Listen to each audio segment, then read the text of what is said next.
कैसे आप? मैं Mukesh Kumar Sharma brother science hub में आपका स्वागत करता हूँ। अपनी कल बात हो गई थी हेलो एल्केन के रासायनिक गुणों की। ठीक है, उसमें अपन ने हेलो एल्केन के जो रासायनिक गुण थे अपन ने 4 भागों बांटे थे। सबसे पहले सी विलोपन अभिक्रिया, उसके बाद धातुओं के साथ अपचयन, उसके बाद में नाभिक स्नेही प्रतिस्थापन अभिक्रिया। आज जो है अपन नाभिक स्नेही प्रतिस्थापन अभिक्रियाओं को पढ़ेंगे और उनका अध्ययन करेंगे। ये जो नाभिक स्नेही प्रतिस्थापन अभिक्रियाएं हैं, नाभिक स्नेही प्रतिस्थापन अभिक्रियाएं, इनको अपन 2 भागों में बांटते हैं। एक होता है SN1, दूसरा होता है SN2। नाभिक स्नेही प्रतिस्थापन अभिक्रिया को कितने भागों में बांटते हैं अपन? 2 भागों में। एक SN1 और दूसरी होती है SN2। SN1 और दूसरी कौन सी होती है? SN2। सबसे पहले अपन बात करेंगे SN1 की।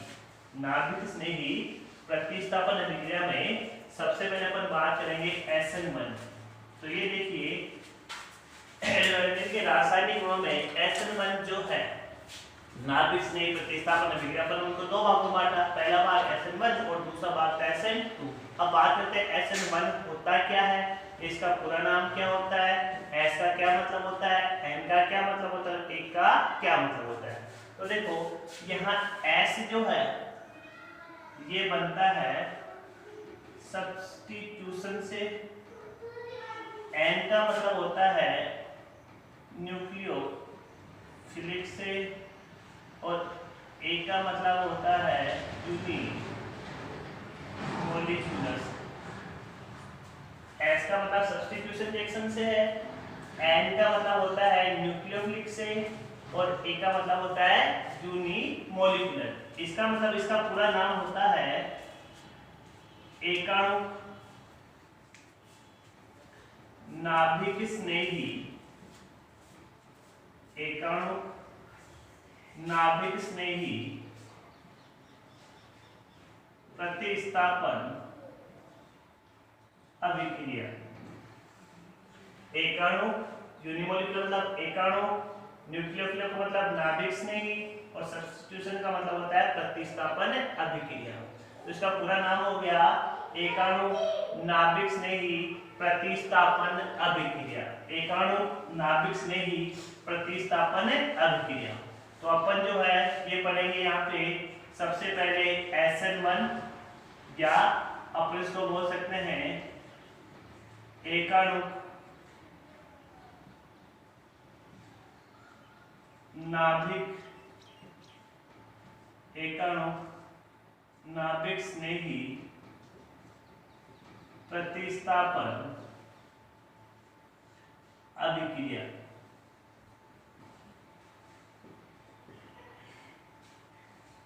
एकाणु नाभिक स्नेही प्रतिस्थापन अभिक्रिया, एकाणु नाभिक स्नेही प्रतिस्थापन अभिक्रिया।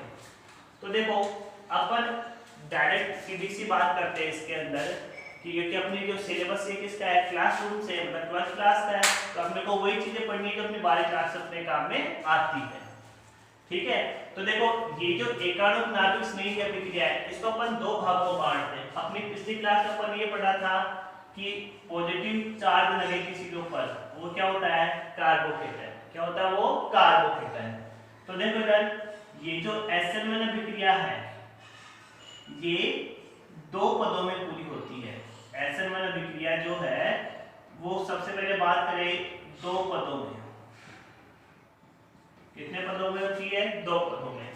पहले अपन बात करते हैं देखो स्टेप 1 की, उसके बाद अपन बात करेंगे स्टेप 2 की। यानी कि पहला है प्रथम पद और ये हो जाएगा अपना द्वितीय पद। प्रथम पद और ये वाला कौन सा? अपना द्वितीय पद। ठीक है, सबसे प्रथम पद है उसमें कोई भी RX का यार मतलब क्या होगा? Alkyl halide.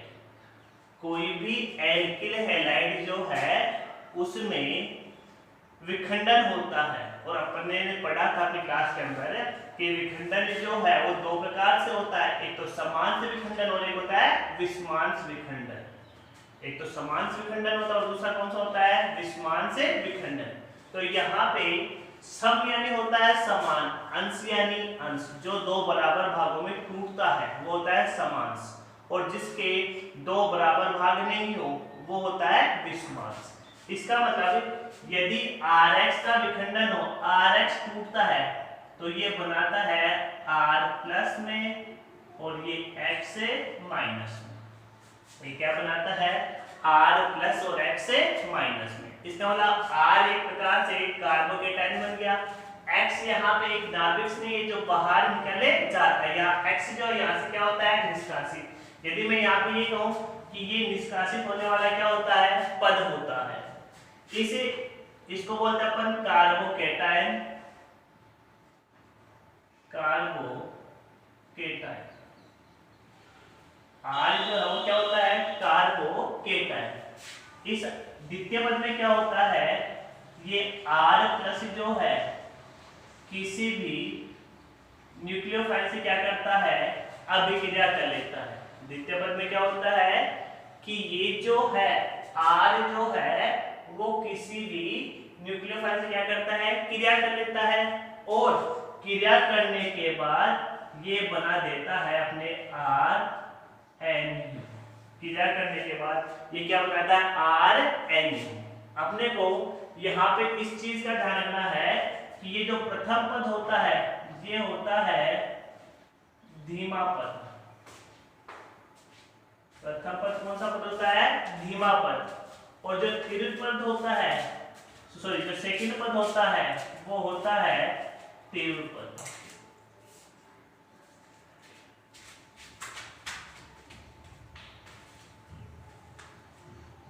प्रथम पद जो है वो तो होता है धीमा पद, और सेकंड पद होता है वो क्या होता है, तीव्र पद होता है। इसका मतलब ये हो गया कि यदि अपना इसके बारे में लिखना चाहते हैं तो अपन ये लिख सकते हैं सबसे पहले कि एल्किल हैलाइड का जो कितने पदों में पूरी होती है, दो पदों में। एल्किल हैलाइड की जो रासायनिक अभिक्रिया कौन सी है, एकाणु नाभिक से प्रतिस्थापन अभिक्रिया। इसमें जो SN1 अभिक्रिया है वो दो पदों में पूर्ण होती है। प्रथम पद में कौन सा होता है विखंडन, विषमांश विखंडन होता है। यहाँ पे लिख सकता हूँ मैं, दो पदों में पूरी होती है।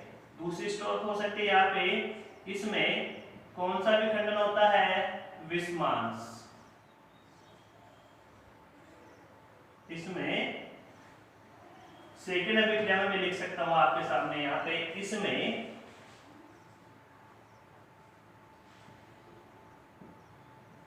विषमांश बंध विखंडन होता है। विषमांश से बंध विखंडन होता है, और अपने को पता है जब बंध विखंडन होगा, विखंडन हुआ और प्रथम पद कैसा है, धीमा पद, तो तीसरा अपना बन सकता है कि कौन सा पद हो गया, धीमा पद। चौथा लिखो, जब धीमा पद हुआ तो किसका निर्माण हुआ, कार्बोकेटायन का। तो फोर्थ स्टेप में अपन यहाँ पे लिख सकते हैं इसमें कि इसमें कार्बोकेटायन, कार्बोकेटायन में क्या हुआ, यहाँ पे निर्माण हुआ। कार्बोकेटायन में क्या हुआ, निर्माण हुआ। ठीक है, इसमें जो प्रथम पद है वो कैसा है, धीमा पद। प्रथम पद कैसा है, धीमा पद। इसका मतलब ये हुआ, ये पद जो है वो वेग निर्धारक पद होता है, मतलब अभिक्रिया की दर को क्या करता है, ये निर्धारित करता है। तो चौथे नंबर, पांचवें नंबर पर लिख के ये लिख दे कि प्रथम पद कैसा है, धीमा, अतः कौन सा पद होगा, वेग निर्धारक। ये जो है प्रथम पद कौन सा होता है, वेग निर्धारक पद। प्रथम पद जो है वो कैसा होता है, धीमा, अतः कैसा होता है, वेग निर्धारक पद होता है। इस प्रकार ये जो अभिक्रिया की जो फर्स्ट स्टेप है इसको अपन आसानी से क्या कर सकते हैं, लिख सकते हैं। अभिक्रिया की जो स्टेप फर्स्ट है उनको अपन इन 5 बिंदुओं की सहायता से क्या कर सकते हैं, आसानी से पढ़ सकते हैं या याद कर सकते हैं। यहाँ पे ये पद कैसा है, धीमा है, इसका मतलब ये वेग निर्धारक पद होगा। इसका मतलब जब ये वेग निर्धारक पद होगा तो अभिक्रिया की सांद्रता सिर्फ किस पर निर्भर करती है, Rx पर। अभिक्रिया की जो सांद्रता है वो सिर्फ किस पर निर्भर करेगी, Rx पर। तो देखो इधर यदि अपने को इस अभिक्रिया के बारे में लिखना हो तो अपन लिख सकते हैं इसके पहले पद के लिए कि प्रथम पद में यह अभिक्रिया जो एकाणुक नाभिक स्नेही प्रतिस्थापन अभिक्रिया है, ये दो पदों में क्या होती है, पूर्ण होती है। प्रथम पद लिख के फिर अपन लिख सकते हैं इसमें कि प्रथम पद जो है वो कैसा होता है, धीमा पद होता है। क्या होगा इसमें प्रथम पद में, विस्मान से विखंडन होता है। प्रथम पद में इसमें कौन सा विखंडन होता है, विस्मान से विखंडन होता है। और ये प्रथम पद कैसा होता है, धीमा पद। कैसा पद होता है, ये धीमा पद। जब ये धीमा पद होता है तो इस पद के विस्मान से विखंडन के फलस्वरूप किसका निर्माण होता है, देखो कार्बोकेटाइन का निर्माण होता है। किसका निर्माण है, यहाँ पे कार्बोकेटाइन का निर्माण होता है। अगली बात, जब कार्बोकेटाइन का निर्माण होता है, यहाँ तक समझ गए अपन कि यहाँ एक तो पॉजिटिव चार्ज वाला और एक नेगेटिव चार्ज वाला, मतलब x यहाँ से x माइनस जो यहाँ से क्या होगा, बाहर की तरफ निष्कासित हो जाएगा। x माइनस यहाँ से बाहर क्या होगा, निष्कासित हो जाएगा। क्योंकि प्रथम पद कैसा पद होता है, धीमा पद। तो देखो मैंने यहाँ पे लिखा है ये कैसा पद होता है, वेग निर्धारक पद। इसका मतलब ये है कि यहाँ पे ये जो है अभिक्रिया की जो सांद्रता है वो किस पर निर्भर करती है, Rx पर। अभिक्रिया की सांद्रता किस पर निर्भर कर रही है, यहाँ पे Rx पर। जितना ज्यादा क्या होगा, Rx होगा, कार्बोकेटाइन जो है उतनी ही ज्यादा बनने की क्या होती है, इसमें संभावना होती है। ठीक है, इसका मतलब यहाँ पे अपन लिख सकते हैं अभिक्रिया की दर जो है, अभिक्रिया की दर जो है वो किसके समानुपाती होती है, Rx के। यदि ये यहाँ से बराबर में आ जाए, कांस्टेंट रख के यहाँ पे आ जाएगा। ठीक है, तो अपने को सिर्फ इतना सा समझना है कि ये जो अभिक्रिया की दर वो किसके समानुपाती होगी, Rx के। तो अब बताओ बच्चों, किसी को ये स्टेप फर्स्ट जो है, ये अपनी जो स्टेप फर्स्ट जो है, इसमें किसी को कुछ परेशानी आई नहीं आई होगी मेरे हिसाब से। क्यों नहीं आई, देखो मैं बताता हूँ। ओके, मैंने यहाँ पे लिखा है कि स्टेप फर्स्ट में जो है कौन सा विखंडन होता है, विस्मान से विखंडन। इस विस्मान से विखंडन के फलस्वरूप किसका निर्माण हो रहा है, यहाँ पे कार्बोकेटाइन का, और x माइनस क्या हो रहा है, यहाँ से बाहर निकल रहा है। कार्बोकेटाइन का निर्माण हो गया। तो ये प्रथम पद कैसा है, धीमा पद। इस धीमे पद की वजह से ये जो Rx है, कौन सा Rx, ये किसका काम करेगा, यहाँ पे वेग निर्धारक का। मतलब अभिक्रिया की दर किस पर निर्भर करेगी, Rx की सांद्रता पर। अभिक्रिया की दर किस पर निर्भर करेगी, Rx की सांद्रता पर। ये हो गया अपना पहला पद। अब यदि अपन बात करें स्टेप सेकंड की, इसके बाद फिर अपन बात करते हैं स्टेप सेकंड की, तो आप देखिएगा कि स्टेप सेकंड के अंदर जो है ये न्यूक्लियोफिलिक जो है, मतलब नाभिक स्नेही जो है, ये इस पे क्या कर रहा है, आक्रमण, मतलब इससे आके जुड़ने की कोशिश से कर रहा है। ये जो नाभिक स्नेही है वो इस कार्बोकेटाइन से क्या हो रहा है, आपके जुड़ने की कोशिश से कर रहा है। जब ये जुड़ेगा तो देखो इधर थोड़ा सा हट के मैं बता रहा हूँ, ये R है और ये N, कोई सा भी न्यूक्लियोफिलिक या आक्रमणकारी समूह। अपन यहाँ पे लिख सकते हैं यहाँ पे कि N को अपन क्या मान सकते हैं, कोई सा भी आक्रमणकारी समूह। समझने के लिए यहाँ पे लिखते हैं कि NU जो है ये क्या होता है, कोई आक्रमणकारी होता है। ठीक है, तो अब आप देखना यहाँ पे कि ये जो R है, मतलब ये जो कार्बोकेटाइन है, इससे ये न्यूक्लियोफिलिक जो है या नाभिक स्नेही जो है, ये आके आक्रमण करे।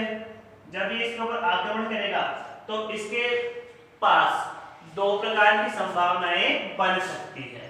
पहली संभावना तो क्या होती है कि ये क्या करे, या तो इसके आगे से या फिर पीछे से, या मैं कह दूं इसको कि ये इस पर आक्रमण करे या तो एंटी क्लॉकवाइज या क्लॉकवाइज, दो प्रकार से ये आक्रमण कर सकता है।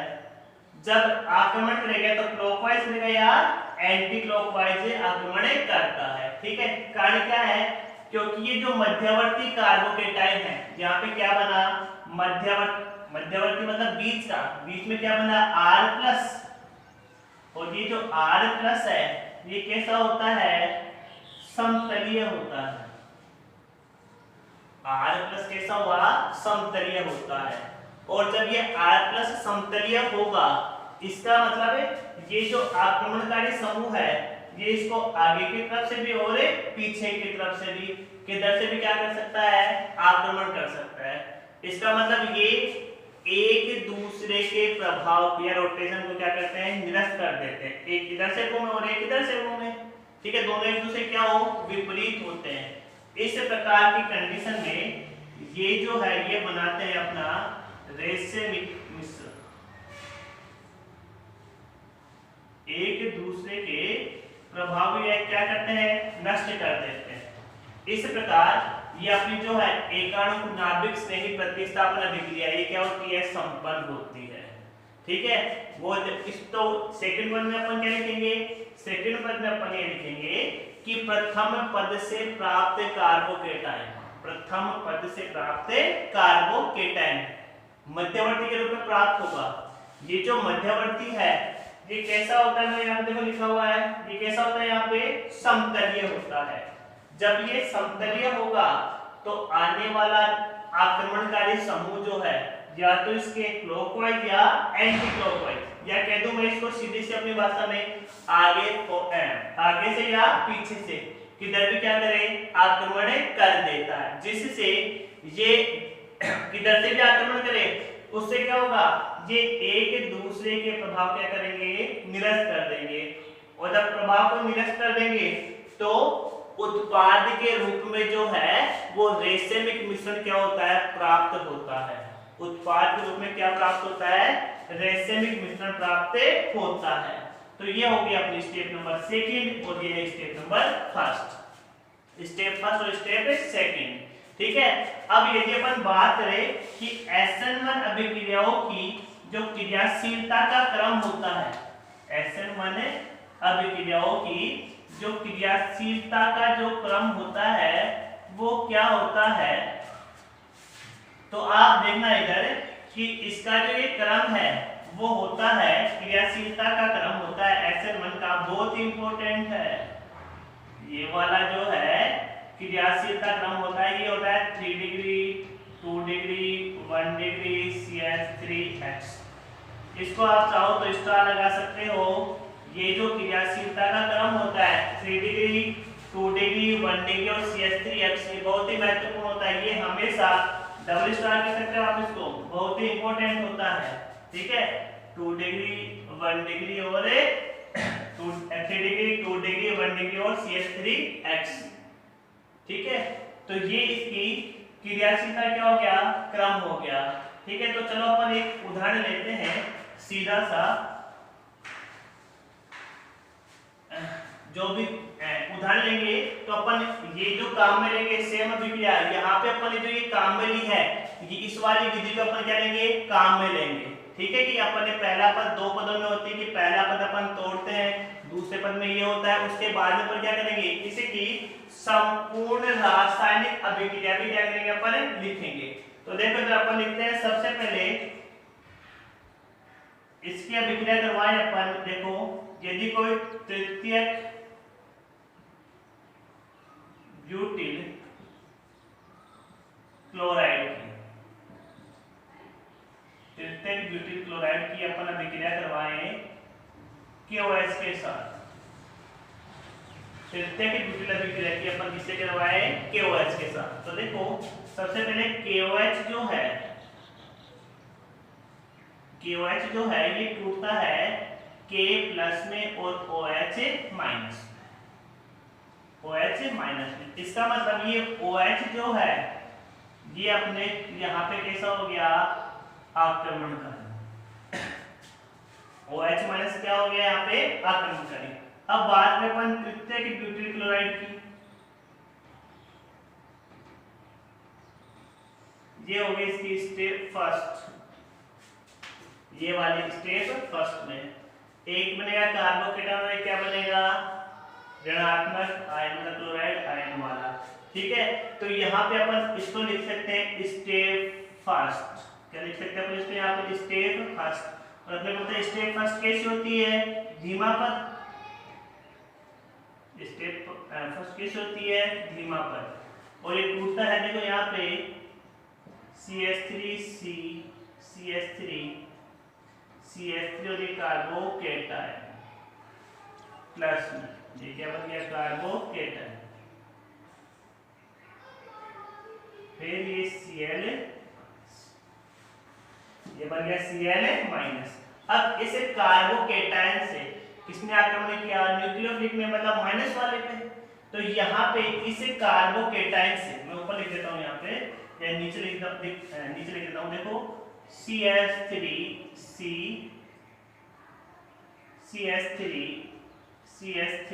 और ये कार्बोकेटायन।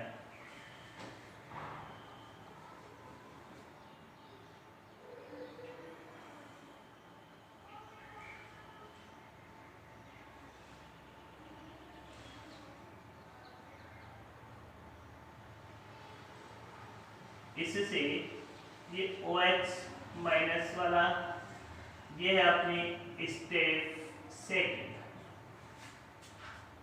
ये इससे आगे जुड़ेगा और ये उत्पाद बना देगा CH3CH3OH। ये इसमें उत्पाद प्राप्त हो जाता है। ये क्या मिला अपने को यहाँ पे उत्पाद। ये वाली जो है ये कौन सी हो गई स्टेप फर्स्ट में और ये वाली स्टेप है सेकंड में। ठीक है, तो ये वाला और ये वाला दोनों कैसा हो गया सेम हो गया समान हो गया। इसे को देखो इधर आगे जो है मैं इसको ऐसे देखो एक बार रिपीट कर रहा हूं वापस से। यदि KOH है समझ नहीं आया हो किसी के तो एक बार वापस से रिपीट करता हूं बोर्ड साफ करके। चलिए KOH है ये देखो टूटता है K प्लस में और OH माइनस में। अब तृतीय की ब्यूटिल क्लोराइड जो है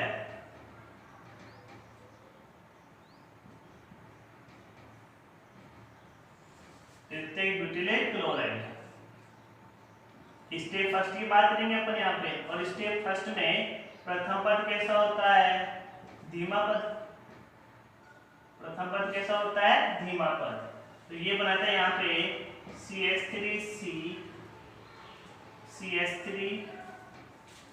CH3 प्लस और Cl माइनस। अब ये जो सेकंड स्टेप है ये फर्स्ट स्टेप हो गई और ये है सेकंड स्टेप। ये जो कार्बोकेटायन है ये जो कार्बोकेटायन है यहाँ पे मैंने इसको नाम दिया था आक्रमण कर सम। तो ये OH माइनस जो है वो स्टेप सेकंड में कैसा पद होता है ये तेरहवें पद और स्टेप सेकंड में सभी क्या करेगा और ये बनाएगा CH3 और ये OH। ये अपनी उत्पाद प्राप्त हो जाएगा। ये क्या है यहाँ पे उत्पाद। इस प्रकार ये इसकी संपूर्ण रासायनिक क्या है इसका विवरण लिखेंगे। ये क्या हो गई इसकी मैकेनिक एक प्रकार से इसकी क्या हो गई क्रियाविधि हो गई। उतारो या इसका स्क्रीनशॉट लो चलो। और यदि अपन इसकी बात करें कि अपन ये तो इसकी मैकेनिज्म हो गई और यदि अपन इसकी बात करें आप देखना इधर कि इसे को अपन संपूर्ण रासायनिक अभिक्रिया में कैसे लिख सकते हैं। तो अपन इसकी संपूर्ण रासायनिक अभिक्रिया जो है वो इस प्रकार लिख सकते हैं। देखो इधर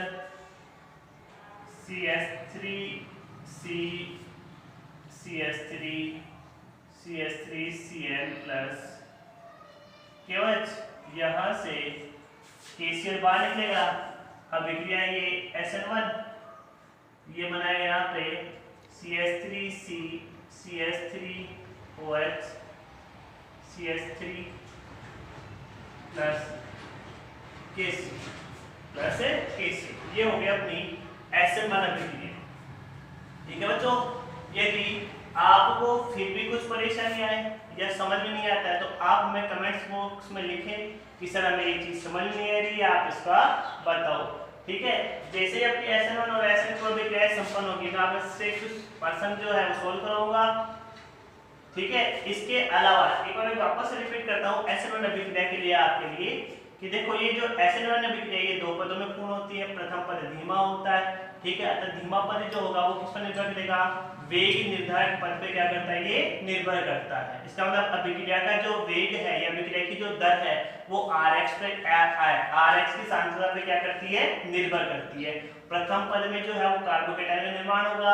ये जो कार्बोकेटायन है आने वाले आक्रमणकारी समूह से क्या होता है? जुड़ जाता है। ये कार्बोकेटायन है जो समतलीय होता है, प्लेन में होता है एकदम, इसलिए आने वाला जो समूह है वो इसके आगे से या पीछे की तरफ से जुड़े सकता है। ठीक है, और उत्पाद के रूप में क्या बनाता है? एक प्रकार का रासायनिक मिश्रण प्राप्त होता है। ये अपनी हो गई SN1 अभिक्रिया और इसकी क्रियाशीलता क्रम लिखा था मैंने 3:1 और CH3X। ठीक है, धन्यवाद।